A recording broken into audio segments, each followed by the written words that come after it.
a vampire, a witch, and a werewolf. Seems like the setup for a bad joke, am I right? Well, as it turns out, my whole life is just one bad joke. Because as my luck would have it, my roommates Matthew, Sharon, and Damien are literal, honest-to-God monsters. Matthew is a witch, Sharon is a vampire, and her boyfriend Damien is a werewolf. I've been living with these people for literal months, and they chose now to tell me the truth.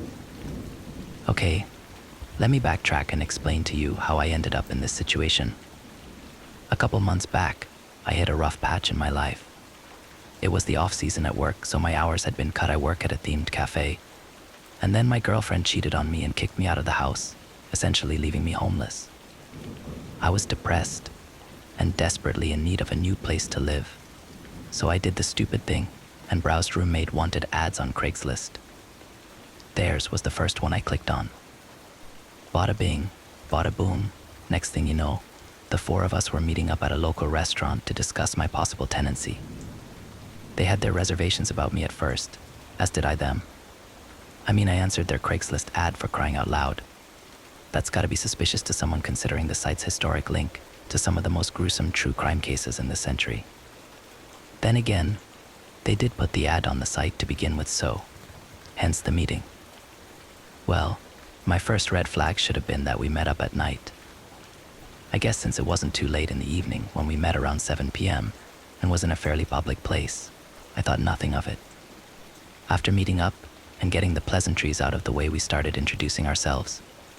I told them my tale, mostly trying to earn pity points so they'd let me crash with them, which I think worked pretty well considering I ended up moving in. Matthew went next. He was an above-average looking guy with blonde hair, blue eyes, average height. Pretty normal and unsuspecting looking. I learned he worked as an anesthesiologist assistant and spent his free time either at the library or reading in his room. It was obvious Sharon and Damien were a couple based on the fact they sat together, were holding hands, and stared at each other with lovey-dovey eyes. They looked like complete opposites to each other. Sharon definitely fit the goth aesthetic with the pasty white skin, long silky black hair, and the signature red lip. Though she looked young, she carried herself with this wise beyond her years confidence. Damien, on the other hand, was a tall and stocky black man with thick dreads and a goatee. Despite his intimidating physical appearance, he wore a green and white flannel button-up with gray khakis, was very nice, and actually seemed quite timid, giving off mega nerd vibes. Sharon was definitely the dominant one in the relationship. Turns out Sharon worked nights at a gas station not too far from the apartment, and Damien worked from home doing it work. See, told you, nerd. Or maybe the correct technical term is geek. I dunno. All in all, everyone seemed to be pretty chill. But I should have known something was off with the three of them as soon as we placed our orders. Working in food service, I've learned you can tell a lot about a person by the food they eat. Sharon only ordered a coffee. At 7 p.m. Clearly she had some kind of eating disorder or special diet. Little did I know how right I was about that. Matthew skipped right past the appetizers and entrees, immediately ordering a chocolate cake-type dessert. Weird, but not totally eccentric. Damien's order was normal enough, a porterhouse steak bloody rare. The look that shone in his eyes as soon as it was set down on the table almost unsettled me though. I ordered buttered noodles and chicken tenders since I'm a picky eater, so I couldn't really say shit, and I didn't. We ate dinner in between polite small talk before we got down to it. They were looking for a serious roommate. Someone who paid rent on time, helped with groceries, all that.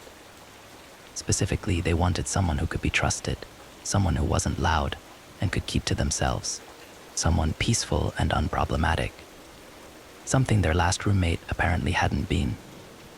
I reassured them that would be me, or at least I would try my best to be.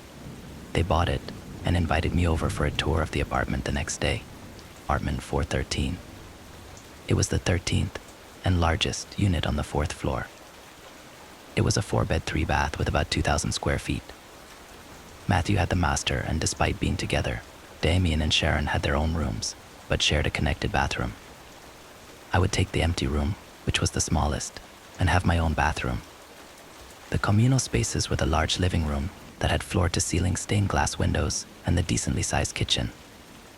Rent was $9.75, bills were separate, all due by the 5th of the month, and my commute to work would be easier there. Honestly, it was a pretty sweet deal that I just couldn't pass up. After they gave me a final offer, and we got the lease all settled, I was moved in by the end of the week. Now, you might be asking yourselves, Joey, how did you not realize there was something off about your roommates? Well, to be honest with you, everything was going so well those first couple months I didn't really notice. Mostly because everyone's hectic schedules prevented all of us from being in the apartment at the same time for an extended period. I work all kinds of crazy hours at the cafe during the day, so I was in and out of the apartment sporadically. Since Sharon worked nights, the most I saw of her was when she came home in the morning and when she left for work at night. Matt was pretty much always at the hospital or the library. Damien stayed in his room all the time playing video games and doing his at work. When all of us were home, we pretty much just stayed confined to our personal spaces. Looking back on it, now knowing the truth, there were some signs. Matthew had a full-on garden growing in his room, and so many candles that even candle hoarders would deem that many is too much. He also always seemed to have a homemade remedy at the ready for any injury or problem that could arise. Sharon kept her room dark. The walls were painted black, and most of the accents in her room were either deep shades of red or gray. She has a mini fridge under her desk, but when I saw her room for the first time, it was covered with a dark sheet, but I'm pretty sure there was a padlock keeping it shut. Once a month, for about a week, Damien seemed to get irritated pretty easily. He also stocked up on red meats during that time, leaving the apartment in a perpetual state of smelling like a steakhouse. Then at the end of that week, Damien and Sharon would leave for a date night, not returning home until late in the evening the next day. So what led my roommates to reveal their true identities to me, intervention style I might add? Well, I think it all started last week when I started developing some symptoms and feeling sick.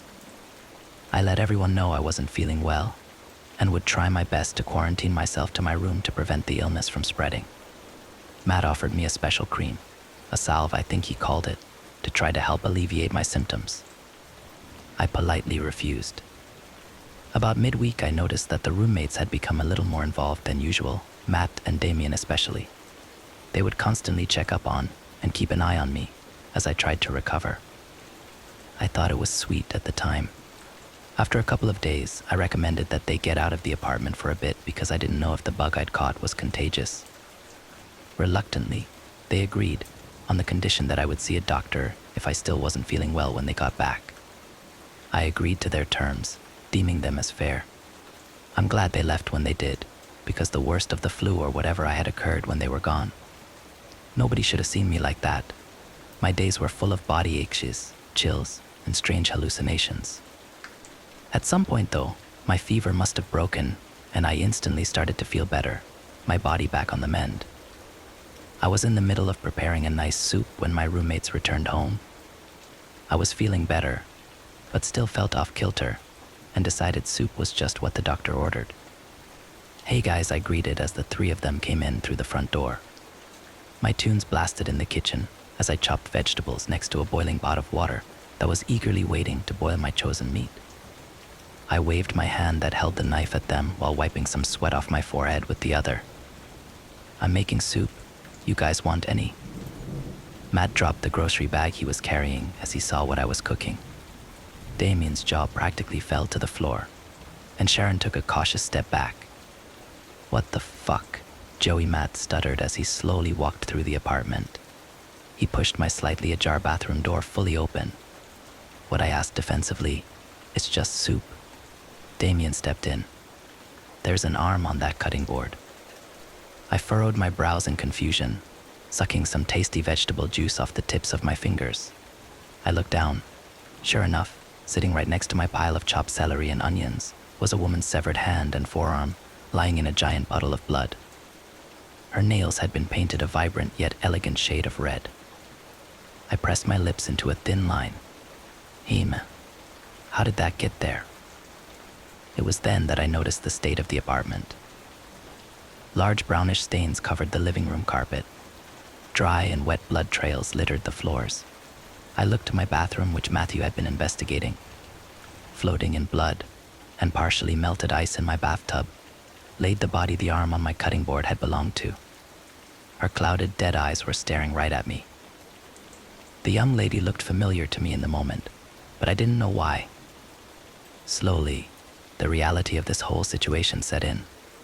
What I asked, setting my knife down with trembling hands. Did I do that? I think so, Sharon said, eyeing me up and down. I had been wearing an apron as I cooked, which upon further notice was drenched in blood. The skin on my face, neck, and hands was caked in dried flaky brown bits. Turns out the vegetable juice on my fingers had actually been fresh blood. Suddenly, Sharon hissed at me, her front canine teeth extending into full-on fangs. Damien joined her, a low growl emanating from deep in his throat. Matthew joined in, glaring at me, frantically muttering something under his breath. Together, the three of them started to close in on me, cornering me in the kitchen. Gee guys, I choked out as fresh fear flooded my veins. What on earth was going on? Matt started chanting faster and faster, my mind getting foggier as he did so. Static filled my ears as my inky black splotches started to envelop my vision. Then everything went dark. I woke up tied tightly to a chair facing my roommates sitting across from me on the couch.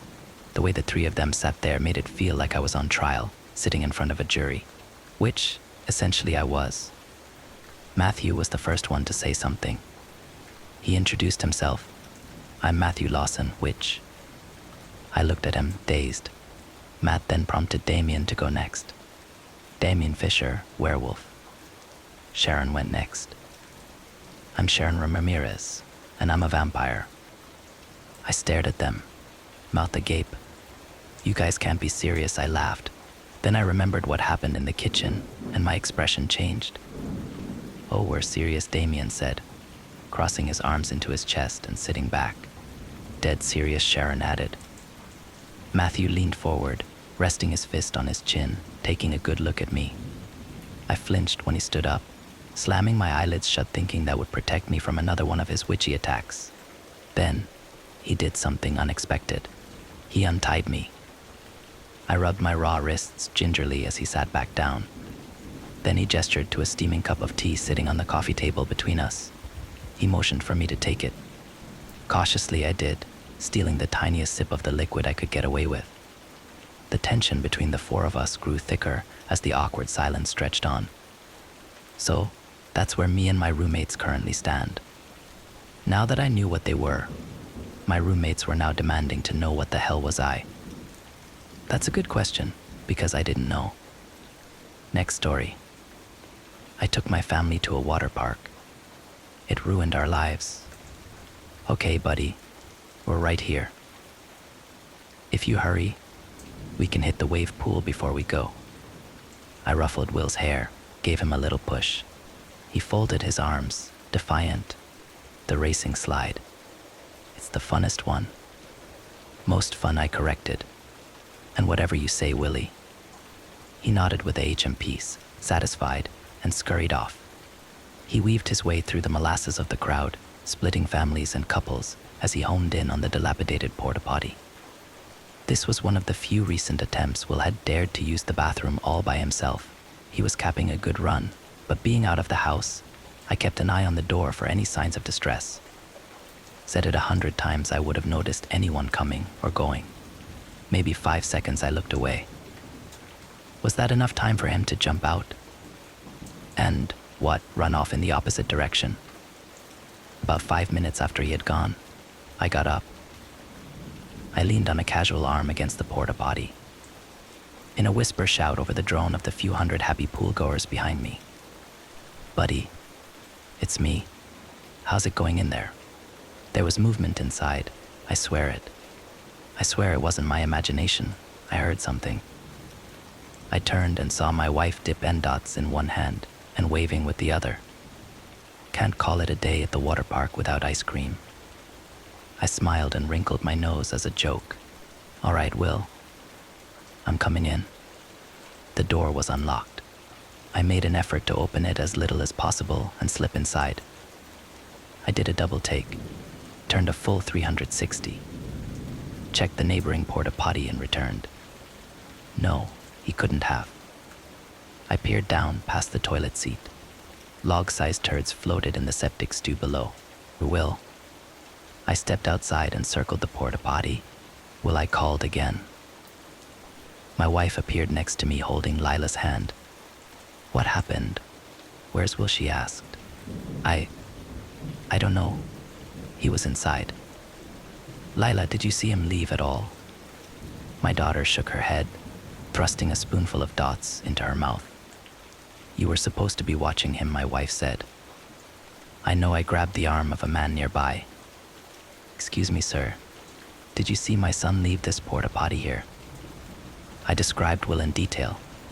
He saw the desperation in my eyes but shook his head. Sorry. Try the lifeguard station. I'm sure this happens all the time. He wished us luck, and I thanked him. My wife was beginning to cry. She was starting to scare Lila. I ran ahead, cutting through one of the splash pads and hopping the fence to the lifeguard station. Oh, excuse me, sir. Some acne-riddled teenager with a red and white uniform stood up from behind the desk. You. My son? I can't find my son. Is there some announcement you can make? Something? The teen closed his eyes. Yeah, give me 1 sec. I'm kind of new, so I think. I don't have a second. If you can't help, then get me a goddamn manager, I snarled. A petite girl, also in high school by the looks of it, turned the corner, oblivious to the nature of the conversation. Hey, you can't talk to him like that, she pouted. There's no need to be rude. I stabbed my finger at her, my temper at the end of its wick. I'll be as rude as I damn well like. Get me a fucking manager or I'll go back there and find one. The police were called, primarily for me. I was screaming, knocking things over, foaming at the mouth, my wife said. The cops said I would have to calm down or they'd handcuff me. They sent out an announcement over the park's PA system. William, your parents are looking for you at the lifeguard station. If you can find a lifeguard, we can get you back together as soon as possible. Don't worry, the lifeguard manager said. We radioed all our employees.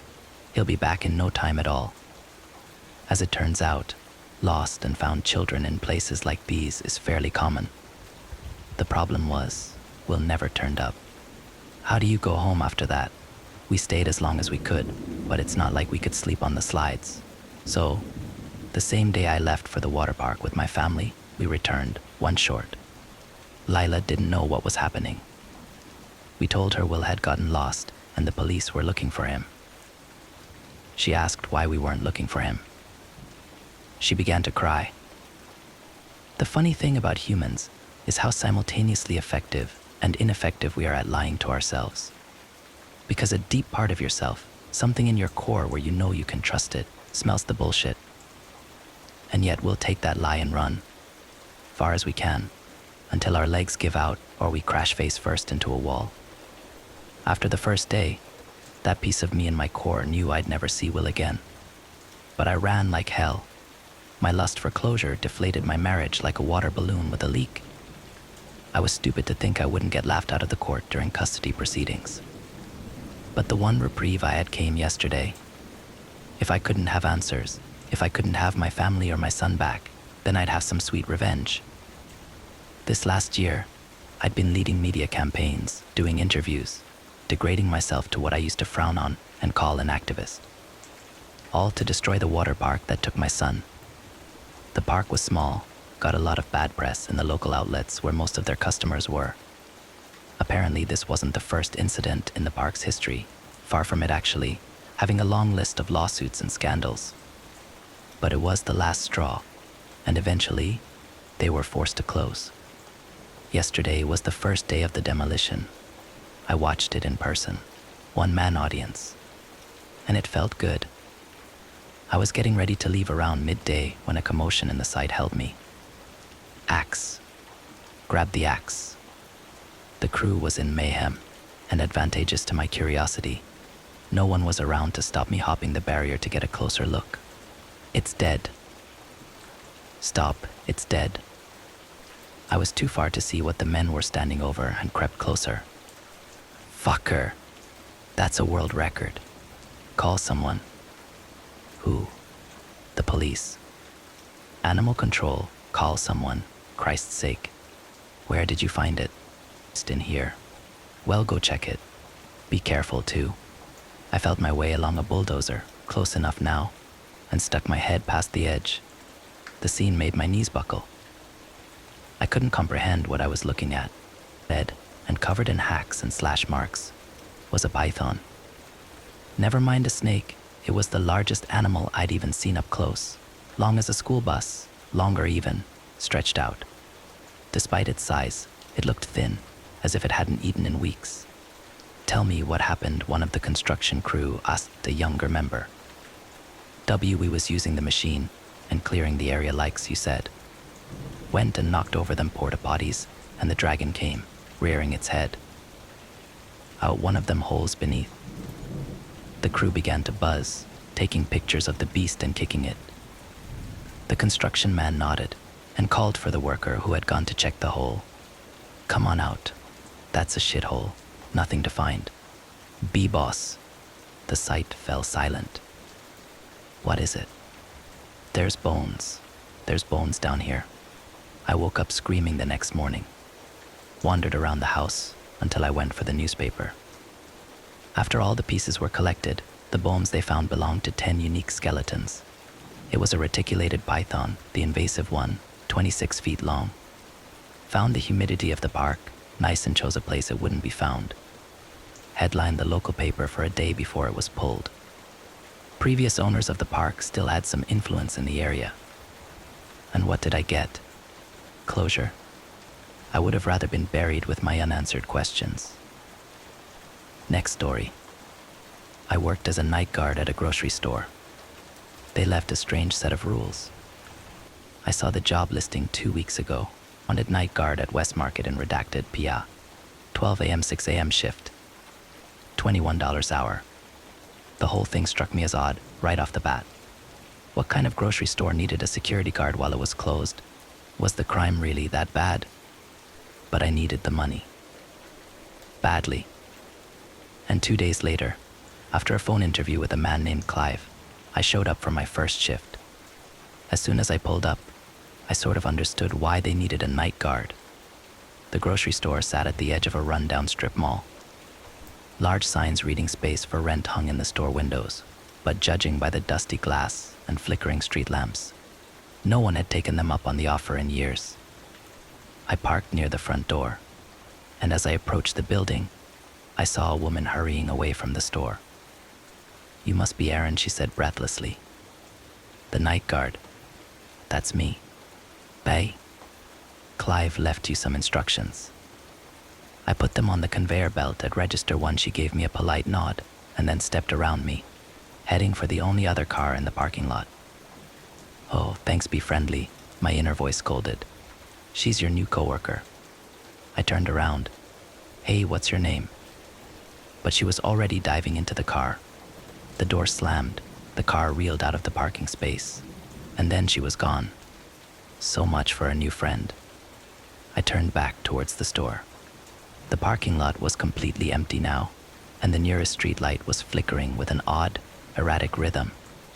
A cold wind swept in, whipping a crumpled paper bag across the parking lot. Well, here goes nothing. I stepped up to the store. The glass doors squeaked as they parted for me, and then I stepped inside. Despite its outward appearance, the store was actually pretty nice inside. Bright fluorescent lights shone from overhead. Jazzy music played from hidden speakers. I headed over to register 1, where a folded piece of paper was waiting for me. I flipped it open and began to read. Dear Ern, Dear Ann, welcome to the West family. We sincerely hope you enjoy your first shift. To help you, we've compiled a list of rules that should make your shift as easy as our fresh-baked apple pie. 1. As night guard, you are expected to patrol the store every half hour, making sure nothing is amiss. You may spend the rest of your time in the break room, at the back of the store, monitoring the security camera feeds. 2. Do not go down aisle 7. Do not look down aisle 7. 3. If you hear a knocking sound coming from within the freezers in the frozen food aisle, ignore it. 4. If you see a shopping cart that hasn't been put away, please return it to the shopping carts at the front of the store immediately. 5. Do not be alarmed if you find a pool of blood in the meat aisle. Sometimes our meat packages leak. Simply head to the storage closet, get the mop and bucket, and clean it up. However, do not step in the puddle or touch it in any way. If you see a woman in the store, immediately go to the break room and stay there until she leaves. Do not call the police or report a break-in. Do not make eye contact with her. The music we play throughout the store is a pre-recorded disc of instrumental jazz. If the music ever stops, immediately go to the break room and stay there until it resumes. Do not, under any circumstances, end your shift early. Thank you so much, and again, I hope you enjoy your shift. Clive. I stared at the rules, rereading them slowly. They were so weird. A woman in the store. Avoid aisle 7? I'd never been given instructions like this, even when I worked as a bouncer at a nightclub in a bad part of town. Maybe it was a test. They wanted to see how well I could follow instructions, no matter how absurd they were. I looked up at the security camera, staring down at me from the corner. Okay. Challenge accepted. I glanced at my phone. 12:06. Might as well get my first patrol out of the way now, before getting settled in. It was odd walking through the store when it was so empty and quiet. All the breads and muffins had been stored away somewhere. White opaque plastic had been pulled down over the vegetable display to keep the cold in. When I got to the end, I made a right into the meat section. Sheets of plastic had been pulled over the meat coolers too. I saw flashes of red through the gaps of massive ribeye and sirloin steaks, big slabs of meat with the bones still intact. I averted my eyes while I wasn't a vegetarian. I never really liked the sight of raw meat. I turned instead to the aisles. Aisle 3 pasta and sauces, all lined up on the shelves, glinting in the fluorescent light. Aisle 4 cookies and snacks. Aisle 5, aisle 6. Oh right. I wasn't supposed to look at aisle 7. I forced myself to look down at the floor. Yeah, it was stupid. But they told me not to look. In the off chance they were going to check the CCTV footage later to grade my performance, I was going to follow every rule. I continued further into the store. A few minutes later, I found the break room, a nondescript brown door with a little square window cut into it. I took note of its location for later. As soon as I was done with this patrol, I was going to break out my laptop and finish watching Friday the 13th IV. And then I was at the west end of the store, the frozen section. I turned down the aisle, heading back towards the front. That's when I saw it. A shopping cart, parked askew in the middle of the aisle. I huffed. Of all the rules, this was the one that annoyed me the most. I was hired to be a security guard, not a cleanup crew. Wasn't it the employee's job to put all the carts away at closing time? Sighing, I began pushing it towards the front of the store. The wheels rolled smoothly underneath me. The jazz music played softly in my ears. I turned the corner and walked past the cash registers, heading towards the front door. That's when I heard it. A soft sound, barely audible over the jazz music. I stopped, straining my ears to listen. Several seconds of silence went by, and then I heard it again. It sounded like someone crying. The hairs on my neck stood on end. There's no one in here. The door's been locked the whole time, unless a customer had accidentally stayed past closing time. Maybe that employee, the woman I'd run into in the parking lot, didn't notice them and locked up before they could get out. Who's there? I called out. A wailing sob. In response, my heart plummeted. It sounded like a woman, or possibly even a child. I'm coming, I called, breaking into a run. Where are you? They didn't reply, they just kept sobbing. I frantically continued in the direction of the sound, calling out to them, telling them everything would be okay. But then I stopped dead. The sound, it was coming from aisle 7. Do not go down aisle 7. Do not look down aisle 7. The rules had been very clear about that. I stopped just short of the aisle, next to an end cap display of mayonnaise, and carefully positioned myself so I was hidden. I'm going to help you, I called out. Can you tell me what happened? They finally spoke, but they didn't answer my question. H, help me, the voice cried, through more sobs. P, please. I wanted to step into the aisle. My foot was already halfway off the floor, ready to run in there and comfort them. But something stopped me. A gut instinct, a little alarm bell going off in my head.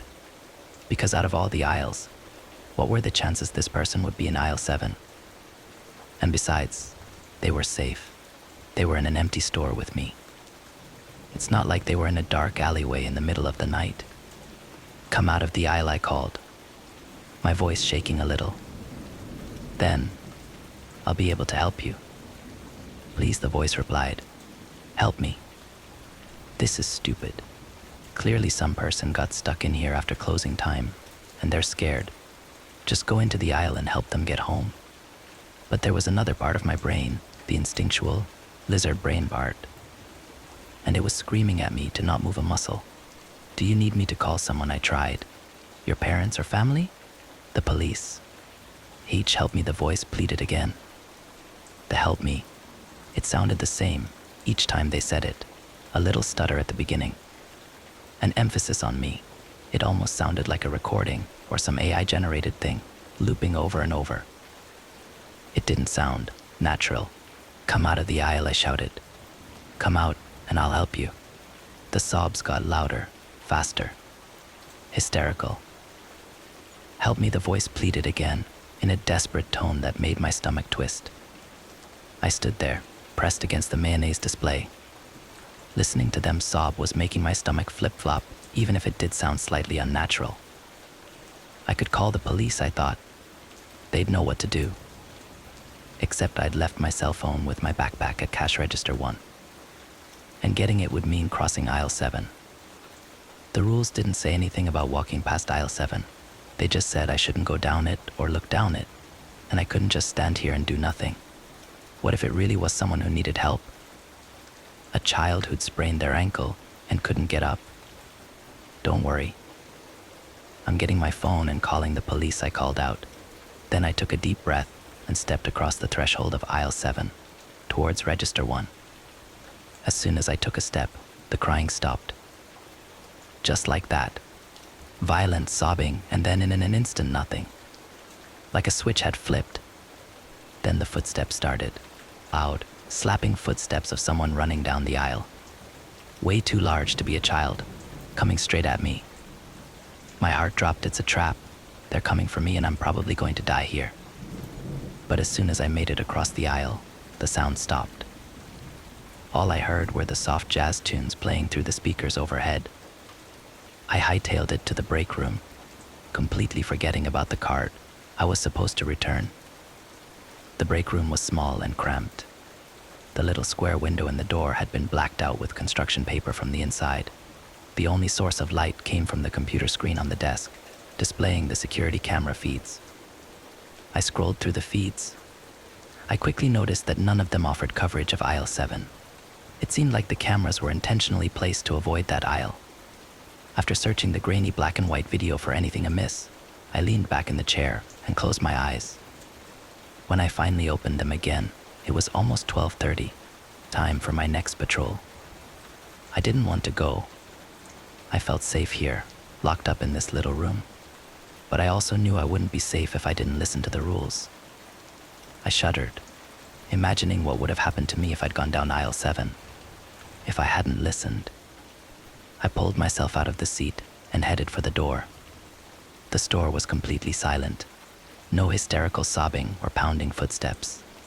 I started my patrol near the back, walking up aisle 17. Cans of food glinted on the shelves as I passed, but when I glanced at them, I didn't see any labels I recognized. No chef ravioli or giant green men. Just generically labeled cans of meat stew. In fact, all the aisle had was meat stew. The same cans, over and over and over. I reached the end and turned right, towards the front of the store. And that's when I realized that I had, already, broken one of the rules. The cart. I hadn't returned it. It wasn't where I'd left it, instead of haphazardly parked near aisle 7. It sat next to one of the cash registers, like some ghost man was checking out his groceries. I paused for a second, hands hovering above the handle. Then I grabbed it and headed towards the door. Outside, the parking lot was pitch black. Not a single street lamp. The shopping carts are only a few feet from the door, I told myself. Just go in and out. It'll take 2 seconds. I did it as quickly as possible. I ran into the darkness, slammed the shopping cart into the row, and dashed back inside. Then I shut the doors and clicked the lock. Okay, that wasn't too bad, I said to myself, letting out a sigh of relief. For a second, I reveled in the peace of the store, the silence, the safety of being locked inside, with no one else with me. But then I stopped. The silence. Oh no. The jazz music wasn't playing. How long had it been off? I'd been so preoccupied with returning the cart, I wasn't even paying attention. I broke into a sprint towards the back of the store, cookies and snacks flashing by me. Then I swerved right and sprinted into the break room. I pulled out the list of rules and read them over again. Do not, under any circumstances, end your shift early. Why did he write that? Was it just because he didn't want anyone flaking out on him? Or if I left early, would some horrible fate befall me because I really, really wanted to leave? I opened my backpack, pulled out the soda I'd brought, and popped it open. Took a sip, scrolled through the security feed. 5 more hours. The next 4 patrols went fairly well. The rules didn't say how long they had to be. So every 30 minutes, I sprinted a lap around the store as fast as I could. The whole thing only took about a minute. Then, for the other 29, I locked myself in the break room. On the second patrol, I heard knocking as I ran down the freezer aisle. It started as light tapping across the glass, then crescendoed into loud thumps, like someone was slamming their palms against the glass doors. As per the rules, I ignored it. I just kept running until I made it back to the break room. On the last patrol, the music had cut out again. So I quickly detoured and got to the break room as quickly as I could, the silence ringing in my ears. And now, here I was in the break room, with 3 hours left. I stared at my phone's clock, ticking slowly towards 3 a.m. I stood up, shaking out my nervous energy, preparing myself to sprint. I'd been a runner back in high school, but in the past 10 years I'd gotten way out of shape. The last patrol had left me panting and breathless. Legs ached, my hand closed around the doorknob. My heart hammered in my chest. 3, 2, 1. Go. I wrenched the door open and shot out into the store. But I didn't get very far, because there was an enormous pool of blood on the floor. I froze. All the air sucked out of my lungs. I stared at the blood, shining in the fluorescent lights. The rules said to clean it up, but that would take at least 10 minutes. I wasn't safe out here. I swallowed. Then I hurried to the supply closet, got a mop and a bucket, and started cleaning as fast as I could. The job was messy. I slid the mop through the blood, then dunked it in the bucket, rinsed and repeated. The soapy water tinged red. A few times it splashed up and almost landed on me. But I did it. I cleaned it all up without touching a drop. Unfortunately, by the time I was finished, it was 3:27. Time for my next patrol. I was too tired to run, so I settled for a brisk walk around the store. I headed up through the frozen food. I noticed now there were handprints on the glass doors, handprints of all sizes, tilted and smudged. Except the proportions looked all wrong, with fingers that were too long, too thin. I averted my eyes and kept going. 2.5 more hours. My footsteps clicked against the tile floor. The jazz was starting to grate on my nerves. I must have heard the same looping saxophone melody 20 times now. It made me want to punch something. Sighing, I continued towards the produce section, briskly walking past the aisles. Then I stopped. Something caught my eye in one of the aisles. I backed up and took a better look. Someone was standing in aisle 9, a woman. She wore a blue linen dress and black high heels. Long, black hair cascaded down her back, almost to her waist. She faced away from me, standing still, her thin white arms hanging limply at her sides. In her hand was a basket, filled with cuts of raw meat. The rule echoed in my head. If you see a woman in the store, immediately go to the break room. Do not make eye contact with her. I slowly backed up, as quietly as I possibly could. Then I started down the next aisle towards the break room. Click, click, click. I heard her footsteps echo against the tile. I hurried my pace towards the break room, but then I stopped. Her footsteps weren't coming from behind me. They were coming from in front of me. I averted my eyes to the floor, just as I saw two black, high-heeled shoes step into the aisle. I stared at the floor. Do not make eye contact with her. Do not make eye contact with her. The words repeated over and over in my head. But I had to get to the break room and she was standing in my way. All I could see were her shiny, high-heeled shoes, and the little drops of blood that leaked out of the meat packages in her basket, staining the floor. I backed up. That was the only way I could go. I kept my eyes on the floor, careful not to look up, but she was following me. Click, click. For every step I took, I saw a shiny black heel come into view, attached to a thin, white calf extend. Keeping time with me, I quickened my pace. So did she. Click, click, click, click. I wheeled around and broke into a sprint. Click, click, click. I ran down an aisle at random and sprinted towards the break room. But then, halfway down the aisle, I stopped. A shopping cart was parked across the middle of the aisle, blocking my way. Not just one cart.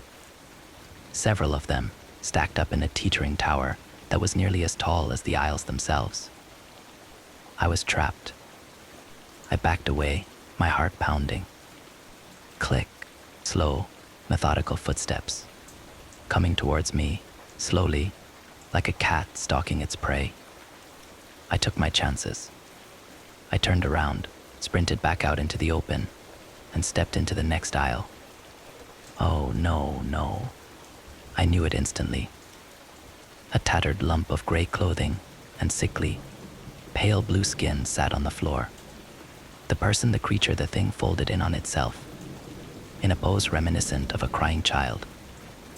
But it obviously wasn't anything resembling a human, with its strange lumps and appendages and complete lack of head. I'd stepped into aisle 7. I immediately reversed direction, but not before the thing unfolded itself and began to move towards me. I whipped around and, screaming, sprinted down the next aisle. Miraculously, I made it to the end in one piece. I veered sharply left, towards the break room. Almost there. Almost there. My hand hit the doorknob. I wrenched it open and dove inside. Then I collapsed in the chair, panting. I sucked in a breath, staring at the locked door. Am I really safe in here? Technically, the rules never said I would be safe. Maybe staying in here only decreased my chance of death. I turned my attention to the security camera feed on the monitor. It showed the middle of the store, and from what I could see, the aisles were empty, no trace of the woman. I switched to the next feed. The produce section. Empty. I switched to the next one. I jumped. She was standing right there, in front of the break room door. She stood so still, the image could have been a photograph except for the blood slowly dripping from the meat in her basket. I swallowed and glanced away from the monitor, at the door. My heart slammed into my ribs when I saw her shadow under the door. Go away. Please, go away. I pleaded in my mind. The shadow of her head in the window tilted, as if contemplating her next move. Now I knew why the window had been covered. I forced my eyes away and looked back at the screen. She was still standing there, except there was something different about the way she was standing. I squinted at the grainy black and white image, trying to figure out what was going on. When my eyes finally fell on her heels, I realized they were facing forward. But I was still looking at the back of her head, at at the long, black hair cascading to her waist. Either her hair was hanging over her face, or she'd turned her head all the way around. It must have been 20 minutes before she began to walk away from the door.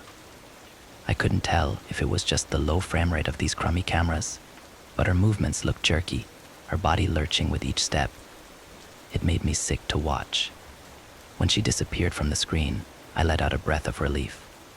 My hands and legs were shaking, weak. Okay, think. The rules said to wait until she left. All I had to do was watch the feed by the front door. As soon as I saw her leave the store, I'd be safe. After a few minutes of sitting there, waiting for my heart rate to return to normal, I forced my fingers back to the keyboard. I pressed the arrow key to move to the next feed, then the next, and the next, looking for the camera at the front of the store. No, her face. Her face filled the entire screen. Her eyes filled me with horror. They were pure white, no pupils, no irises, just pure white eyes threaded with spidery veins. I screamed and jumped back. Then I shut my eyes. The rules said don't make eye contact. Did that count? Through the screen? I let out a terrified, shuddering wail and covered my face with my hands, my entire body shaking. When I finally took a peek through my fingers, I saw her, rapidly scaling down the wall, away from the camera on the ceiling, like some kind of spider. Then she pushed through the glass doors and disappeared into the night. She'd left. I was safe, or as safe as I could be, in this cursed grocery store. I glanced at the clock. 3:58 a.m. Time to patrol. I really didn't want to, but I forced myself to swing the door open and run as fast as I could through the store. I saw shopping carts stacked in teetering towers, heard hands pounding against the freezer doors, saw little spots of blood on the shiny tile from the woman as she'd stalked me. And then, a minute later, I was done. I locked myself in the break room, and for the first time in years began to sob. The remaining patrols went by without incident, though I did hear more sobbing from aisle 7 and more banging from the freezers. And then, the hour had come. 6 a.m. My heart soared at the sight of the pink dawn sky through the glass doors. I was safe. I was free. When I glanced out into the parking lot, I saw a few cars pulling in. Disgruntled, groggy employees clutching coffees, heading towards me. As soon as the first one came in, I flew out of the store, ran to my car, and got out of there as fast as I could. I'd never felt such relief, such happiness. I felt like a new man. All of my problems, even my financial ones, seemed dwarfed by what I'd just endured. When I pulled onto the main road, I rolled down my windows and flicked on the radio. But it wasn't my usual classic rock station that blared through the speakers. Instead, I heard the upbeat tune of a saxophone. Next story. I hire a sex worker for a few hours a night to hug and hold me, and I give her flashcards which tell her what to say to me. I was married to my wife for 17 years, and never once had she turned to me and told me she loved me. For 10 of the 17 years the marriage had been sexless. This wasn't on the part of my wife. She always had a high libido, whereas mine has always been low. I guess we just wanted different things when it came to sex. She wanted wild and dangerous sex, while all I wanted was passionate lovemaking between two people who loved each other. To be fair, we were two very different people when we met.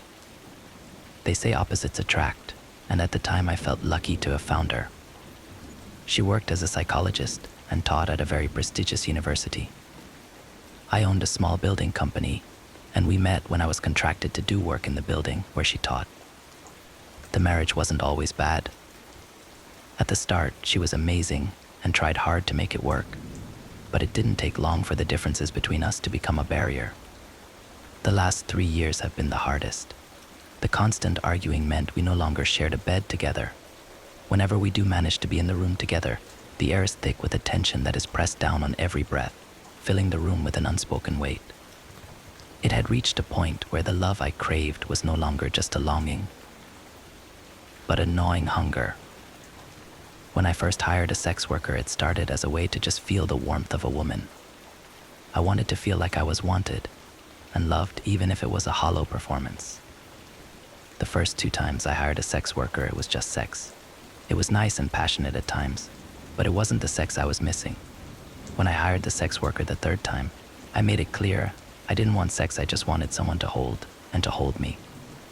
It felt great, but it was still missing the emotional aspect, and that's when I came up with the idea for the flashcards. I hired the same sex worker every time.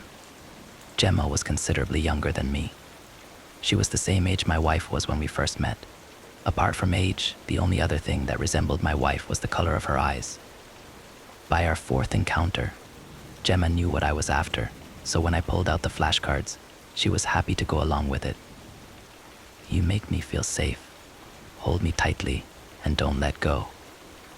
You're the best thing that's ever happened to me. I love you so much. Gemma was perfect. I didn't need to prompt her, and she knew exactly when to read the cards back to me. Her touch was warm and gentle, as if she could sense the weight of my loneliness, wrapping me in an embrace that felt both safe and electric. With each encounter, I felt more alive, as if she were breathing color back into my gray existence. My encounters with Gemma went from once a month to a couple nights a week. My need for love and validation became like a drug. I was hooked. The withdrawal was unbearable and left me feeling empty, like I had a dark void in my soul. There was a change in me that didn't go unnoticed by my wife. I started dressing differently. There was what you could call a pep in my step, especially around my wife. I won't lie, it started having a strange effect on my relationship with her.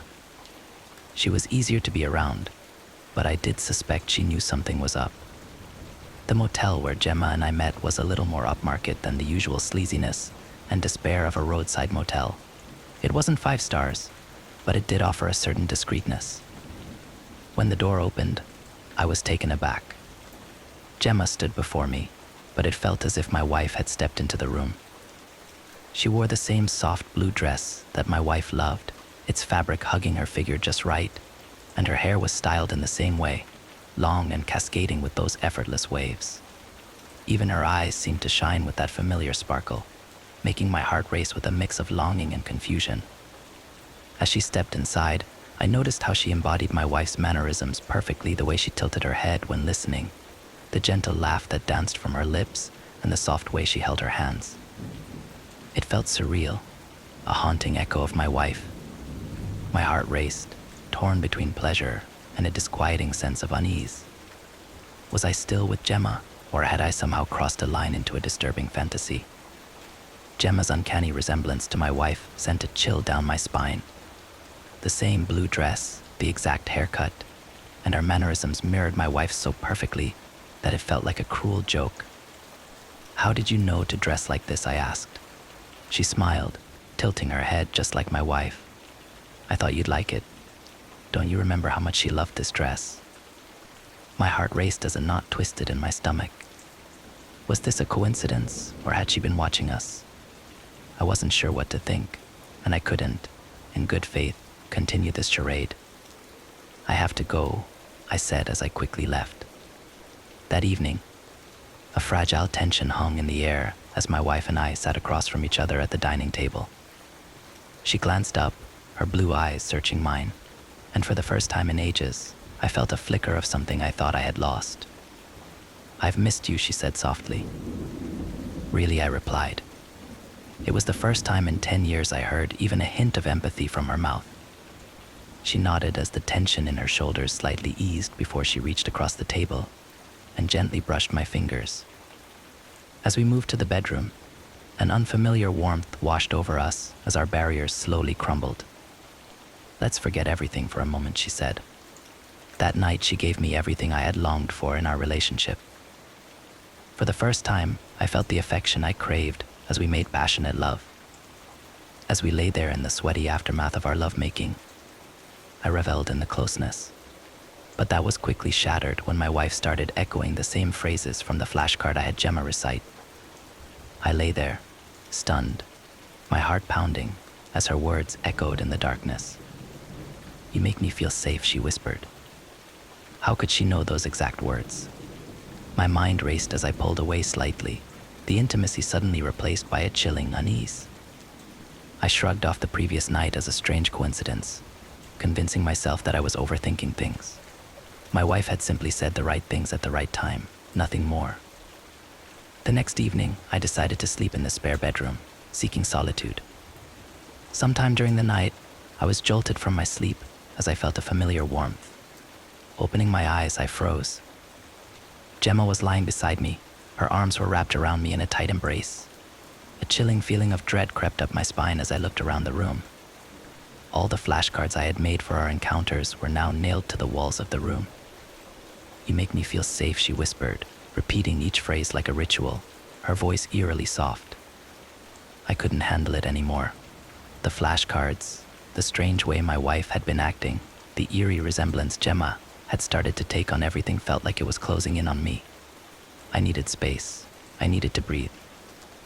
So, I went to the motel, the same place where I had met Gemma before, back when things were simpler, back when I thought I had some control over my life. I'd barely settled in when I heard a knock on the door. My heart stopped. I wasn't expecting anyone. Reluctantly, I opened it, and there she was, Gemma, but something was off.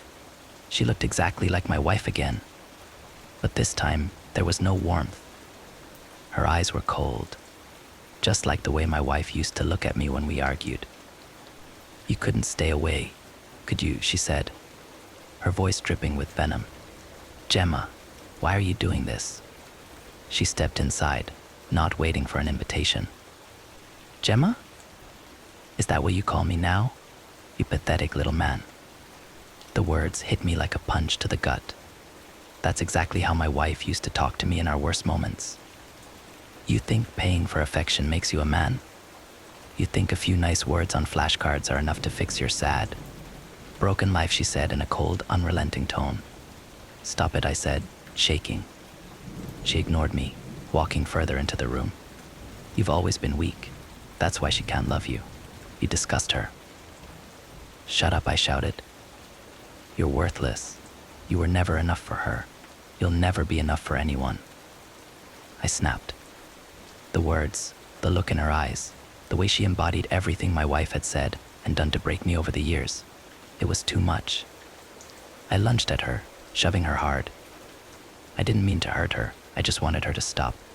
But she stumbled back, tripping over the edge of the coffee table. Her body crashed through the glass as I stood there, frozen in horror as she lay motionless on the floor, blood pooling around her. What have I done, I thought to myself. I rushed over to her, but she wasn't moving. The blood was everywhere, glistening under the motel lights. I didn't know what to do. My mind was spinning out of control. In a haze, I dragged her into the bathroom, laying her body in the tub. My hands were shaking as I wiped the sweat from my forehead.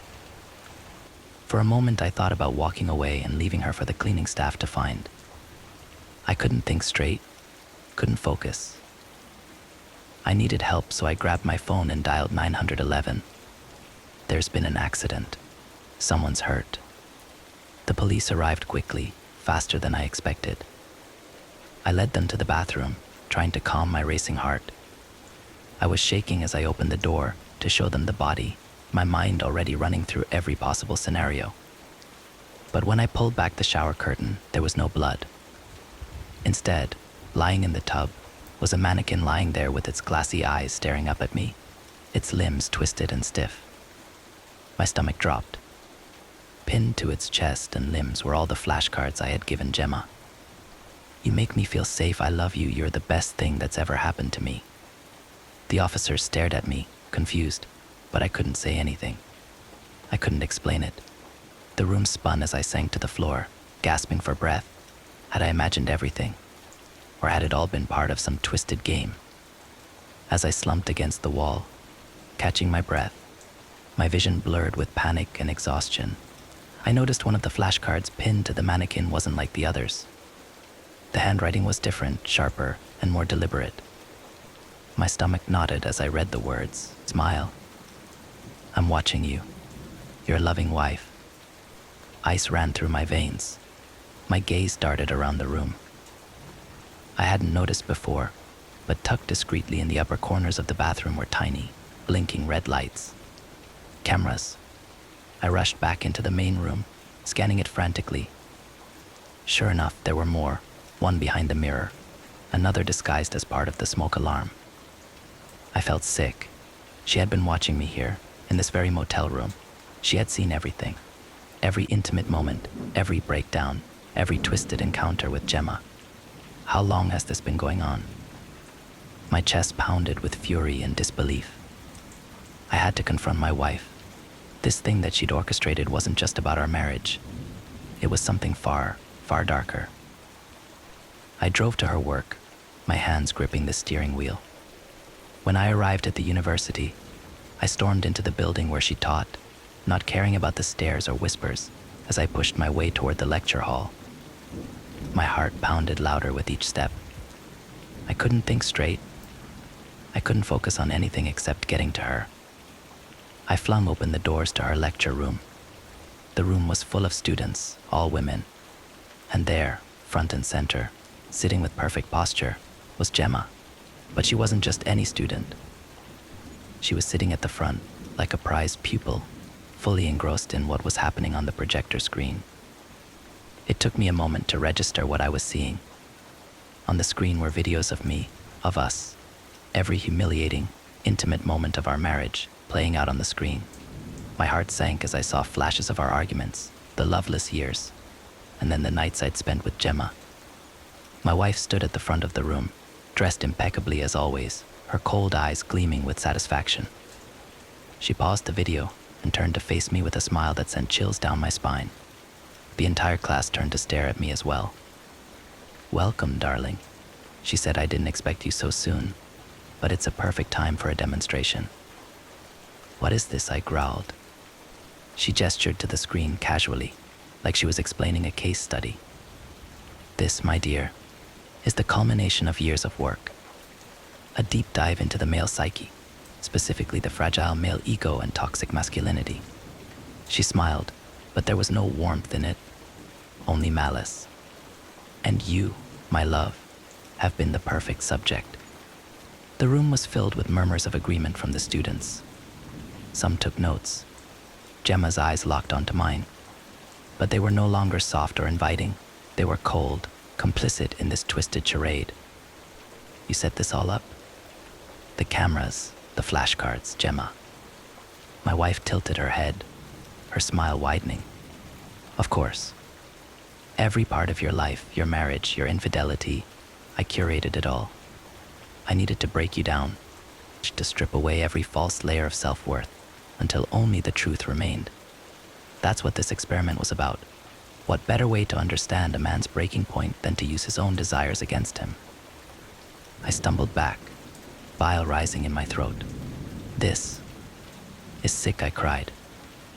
I felt like I was going to collapse. Every intimate detail of my life had been exposed, dissected, and turned into a study. Every word, every flashcard, every moment of my desperation, it had all been for her amusement, for her research. The students were all watching, some amused, some intrigued, and others looking at me like I was nothing more than a pathetic creature beneath their feet. I couldn't breathe. My world as I knew it had shattered. My wife wasn't my partner. She had been my tormentor, my puppeteer, and I had danced right into her hands. Everything I thought I controlled had been orchestrated by her in the most cruel, calculated way. "You're a monster," I whispered, my voice trembling. My wife's smile widened. "Oh no, darling. I'm a scientist." Next story. I know what happens when you die. Series. I was 4 when I first saw it. I lived in a fairly safe and comfortable neighborhood. We never wanted for anything, and I was an only child. I had 2 loving parents. By all accounts, there was no real inciting incident.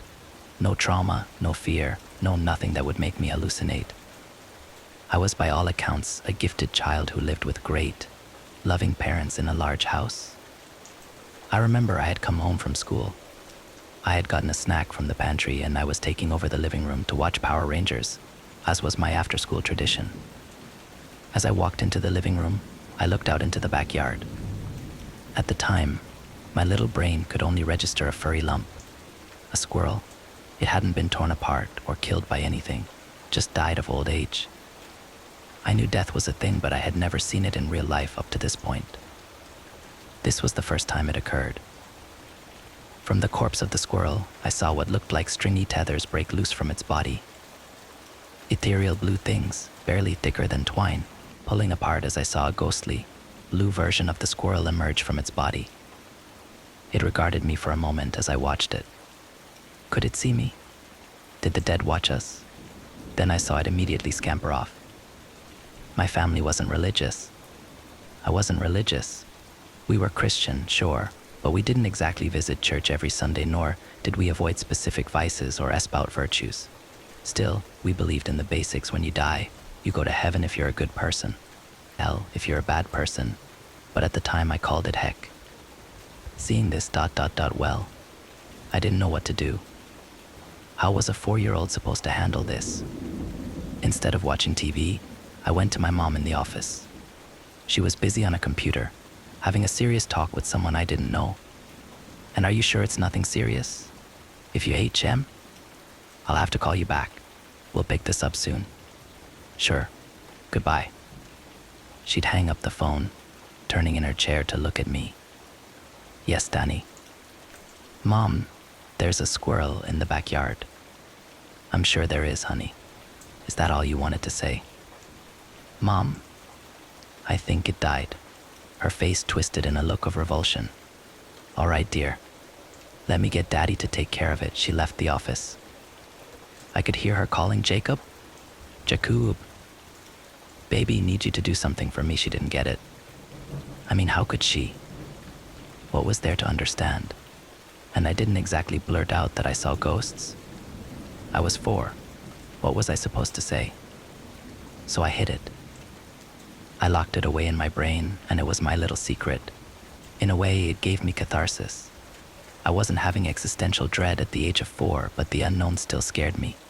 To know that your soul lives on, well, it gave me some measure of peace, even as a child. My parents weren't exactly going to think I was telling the truth either, so why bring it up?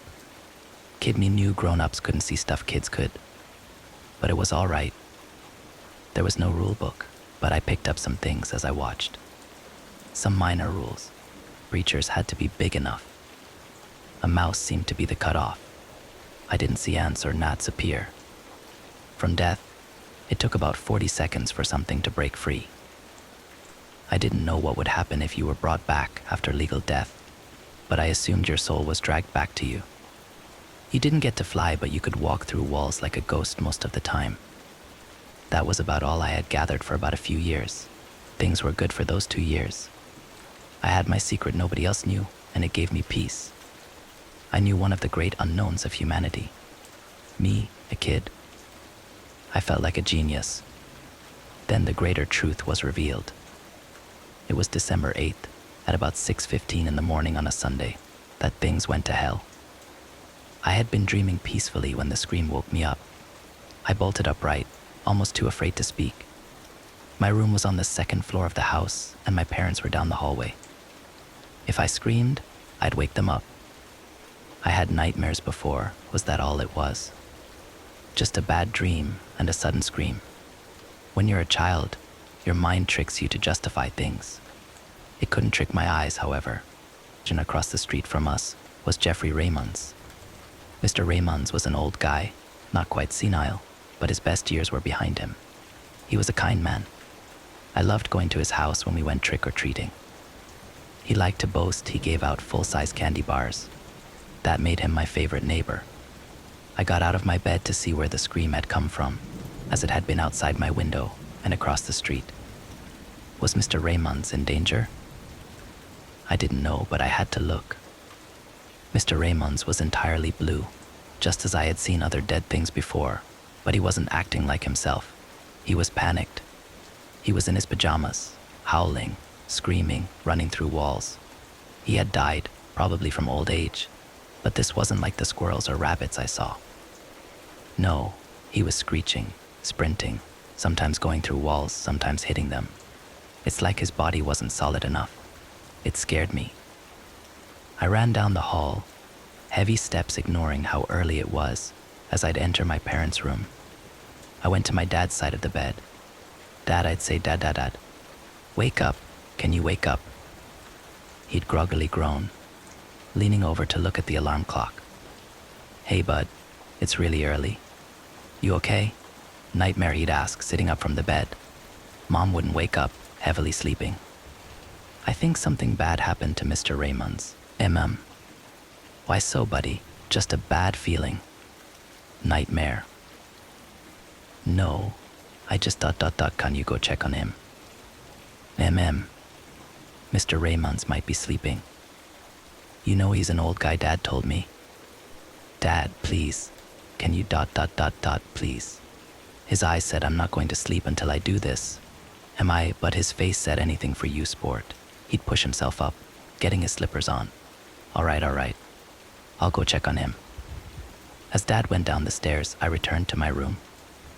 I'd watch from the second-story window, hearing him open and close the door. Dad waved at a passing jogger, exchanging a quick discussion before he'd walk across the road. All the while, Mr. Raymond's spirit continued to howl, flail, scream. I don't think it knew where it was or what was going on. Dad knocked on the door. Silence. Dad looked concerned for a moment. He knocked again. Silence. Now I think he knew something was wrong.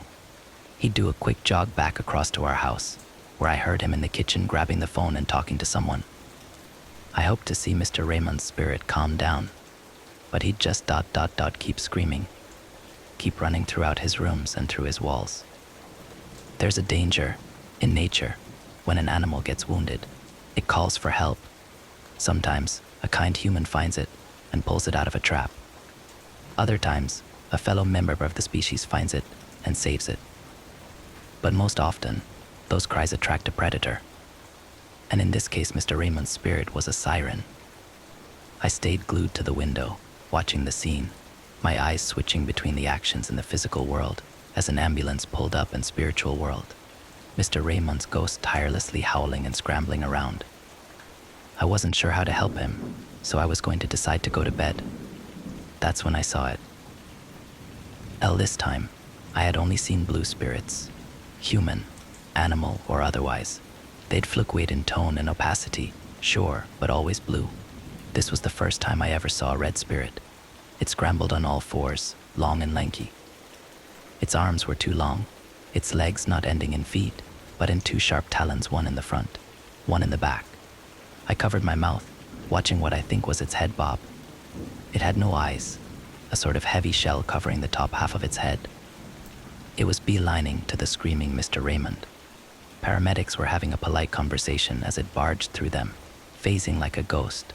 One paramedic turned around, as if someone had tapped his shoulder, but he looked back to his friend. I saw a primal terror in Mr. Raymond's eyes. He knew this was a predator.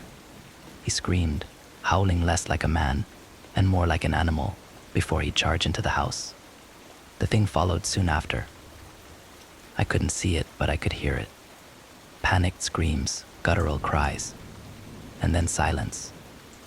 Eerily quiet. Maybe Mr. Raymond's had got away. Maybe he went somewhere further into the afterlife. A child struggled to comprehend non-existence, and the universe was now asking a child to comprehend what came even further after. Nausea was going to overtake me before my dad went in my room, making me turn away from the window. Hey kiddo, hey. Mr. Raymond's ... lesson. He's ... yeah, he seemed unsure of how to broach the subject, doubly so considering I somehow knew Mr. Raymond had died. It's okay, Dad, I whispered. ... I thought it was a nightmare, but... Bad dreams, I know. Hey, listen, do you want some breakfast? Whatever you want. No, I'm not really hungry right now, but thanks, Dad.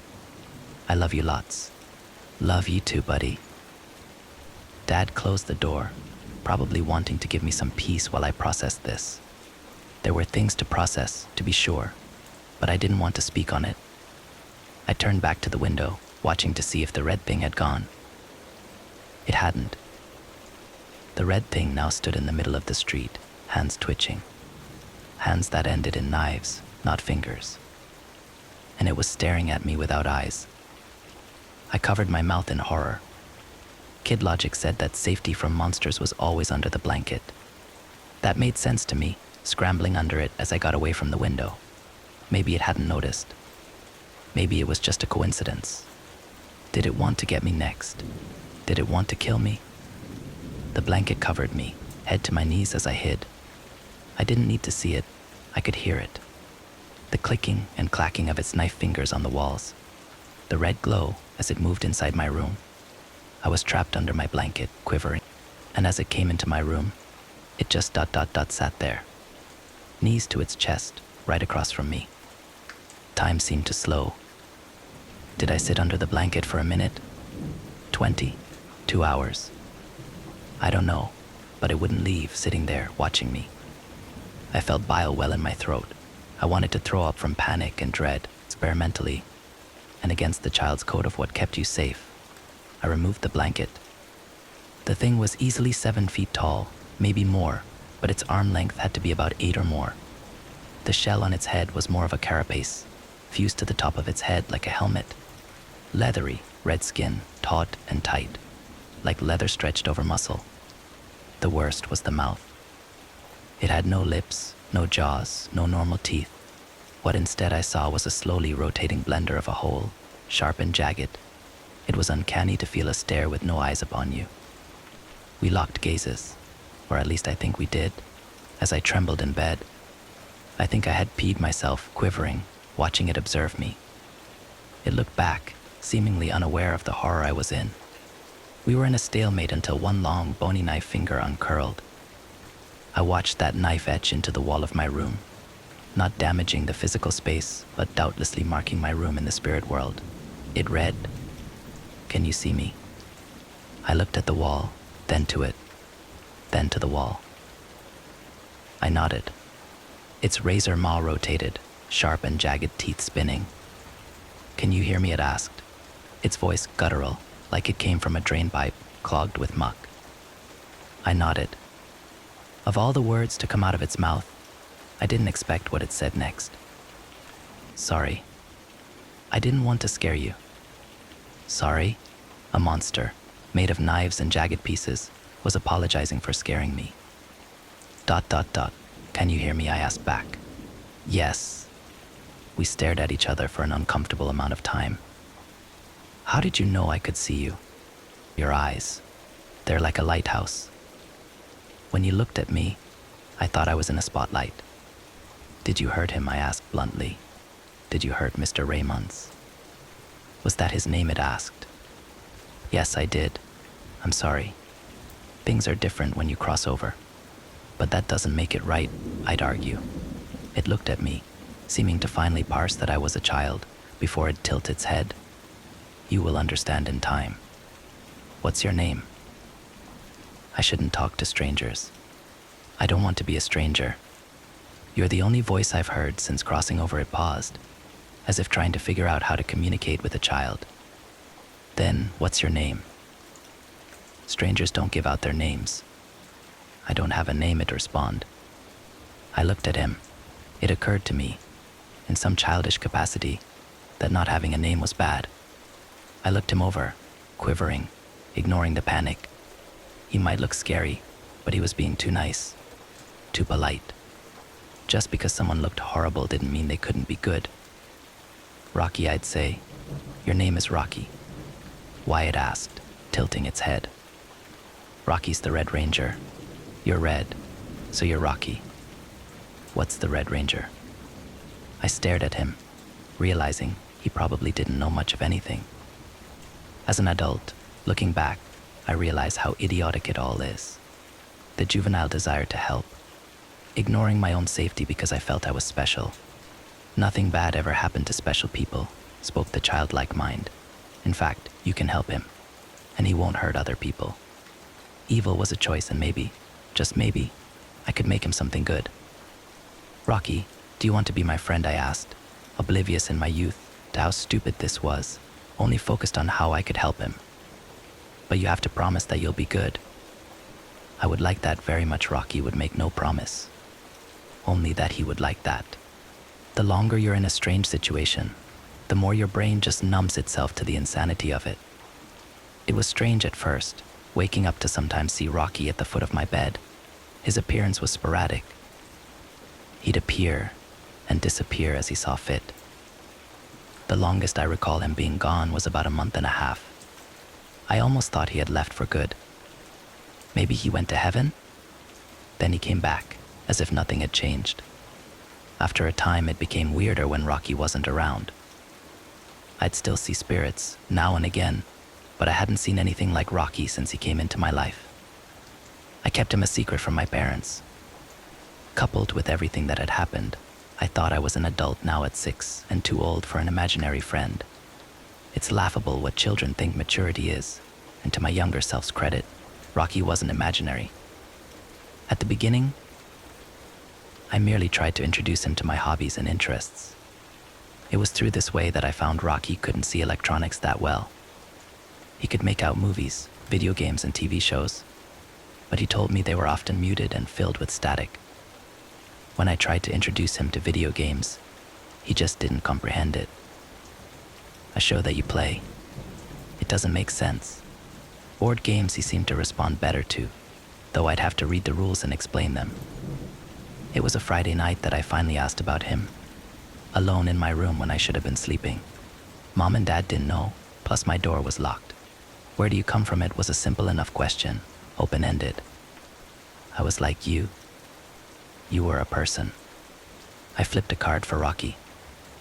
Pass go.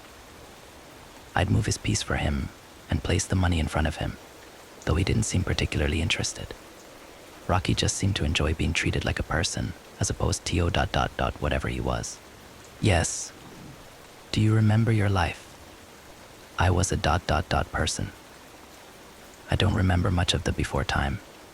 I remember that I was a soldier. Yes, I did things. I killed people.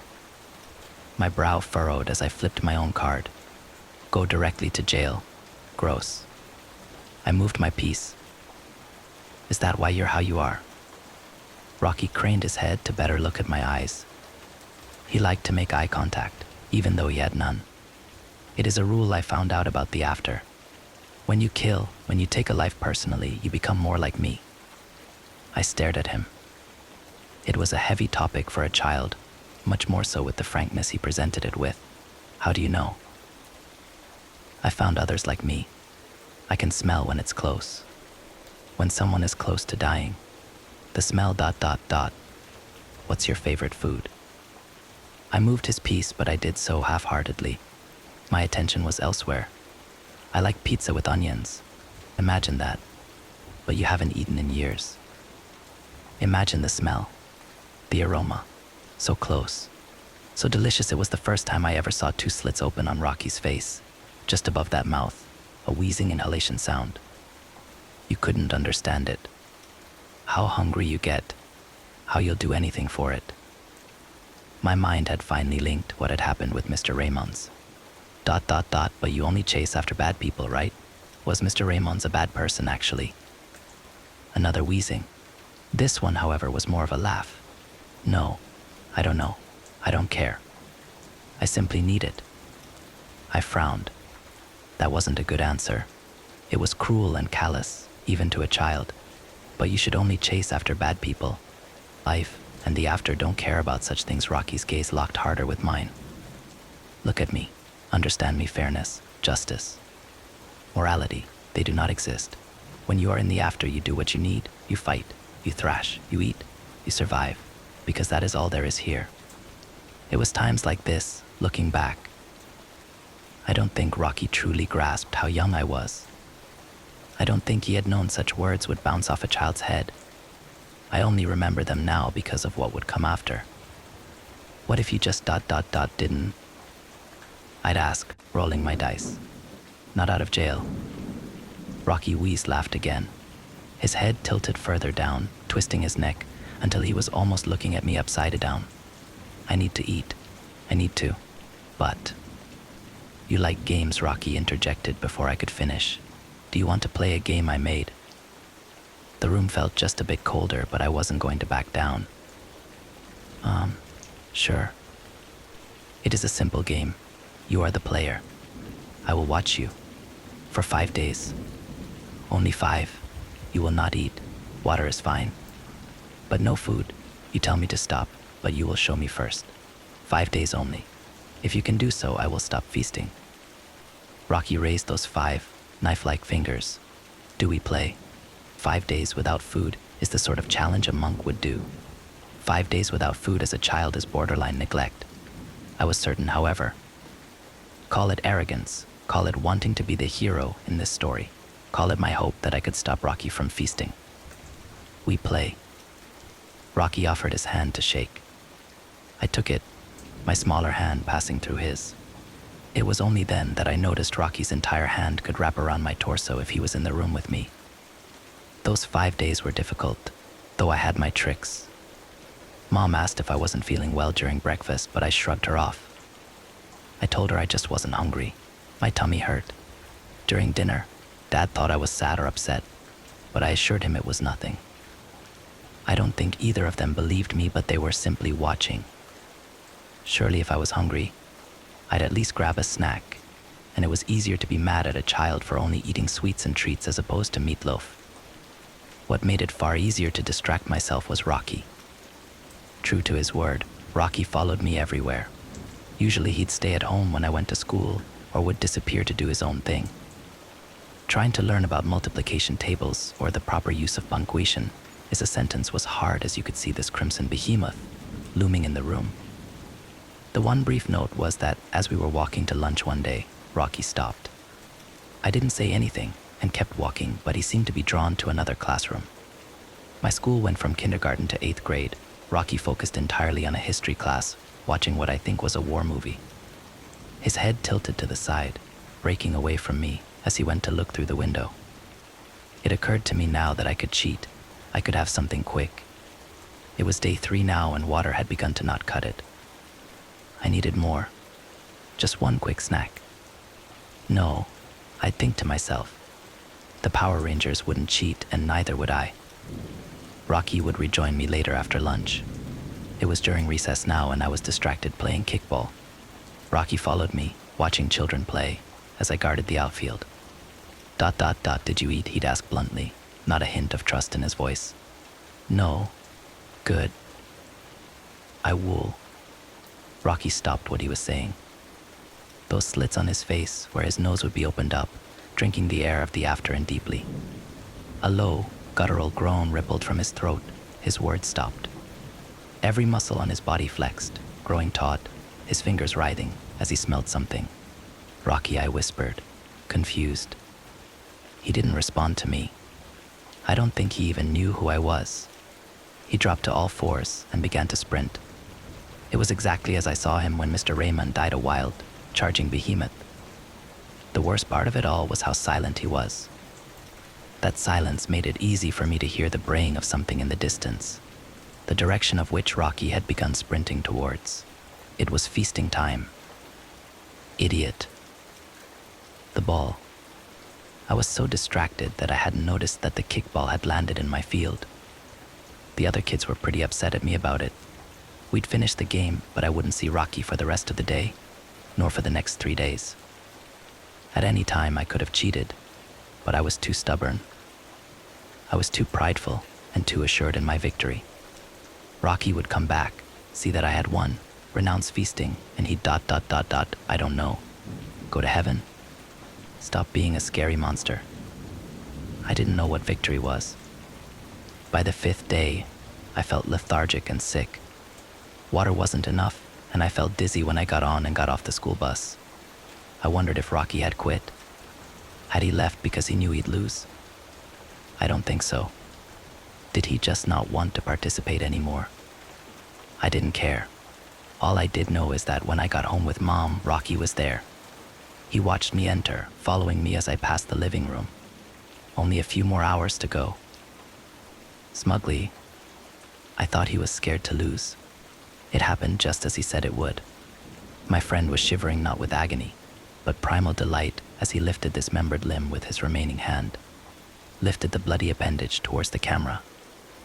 The video ended there. My face was painted with snot and tears, and I was struggling to breathe through sharp intakes and releases.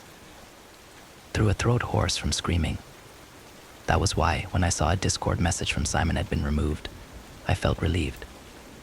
I don't know what my other friends sent, but if it were anything like Tom's video, I wouldn't have wanted to see it. However, the final 3 messages brought my teeth together. "Nick isn't ready for mine," Simon messaged. "No," Tom replied. "He isn't. But he felt it for a moment. Felt what we feel. And he felt it for free, Simon. For free. What a gift. Do you think Daddy wants him to see?" "I think Daddy wants all of us to see," my other friend said. My garden's motion lighting suddenly sprang to life, and less than a moment later, a rock punctured my bedroom window. Tore like a bullet into my room, leaving glass shards on my duvet and a lasting jolt of fear in my chest. Quivering, I shuffled along the bed, then peered around the edge of the window frame. Something I immediately regretted. In the garden, stark naked, were Tom and Simon. Without clothes to hide behind, there was no fudging the facts. Under the bright, white glare of the garden's lighting, no practical effects would have explained the dismemberment of my 2 friends. Tom stood, right arm absent, with his remaining hand gripping the left handle of the wheelbarrow below. And lying in that cart, like a bloody mound of mulch and brambles, was the still-moving body of Simon. A living, breathing body without arms and legs. A torso immobilized, but somehow more alive than ever. Even from the top window of my home, I saw the smile on Simon's face.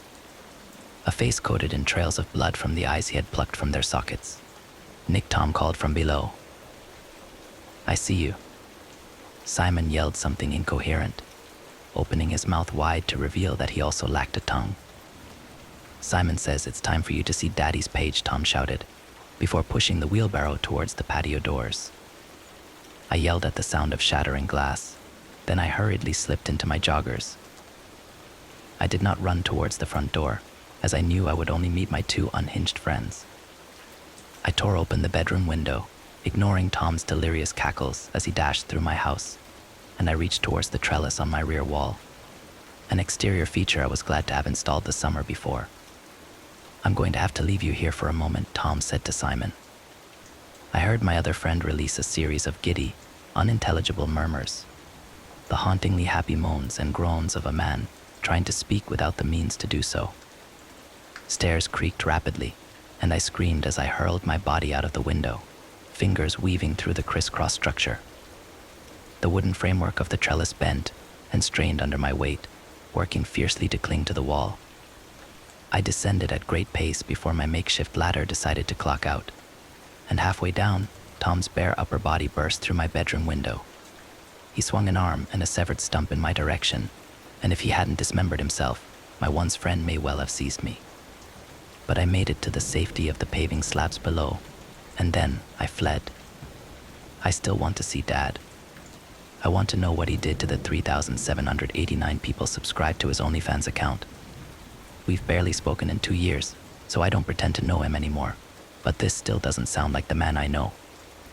I don't understand why my own father would convince thousands of people to do such unthinkably odious things to themselves. I might never have known my dad at all. Maybe he's always been this way. Maybe something has changed him, much as it changed my friends. I don't understand any of it. I don't know who my father has become, and I won't be subscribing to his account to find out.